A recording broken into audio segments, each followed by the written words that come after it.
How to delete your Instagram account, either it is Android or iPhone. So let's get started.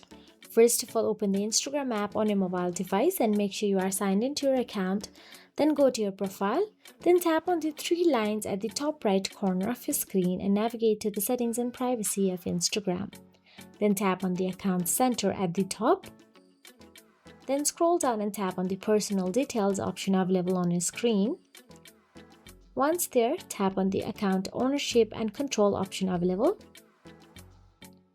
Then all you have to do is tap on the deactivation or deletion option available. Now tap on your profile.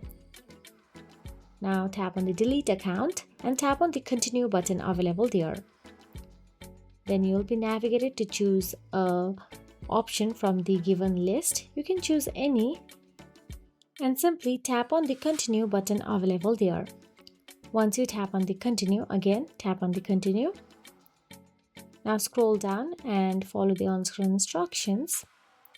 And all you have to do is enter your Instagram password to delete your account. And that is it. If you found this video helpful, please like, share and subscribe our channel, and thank you so much for watching.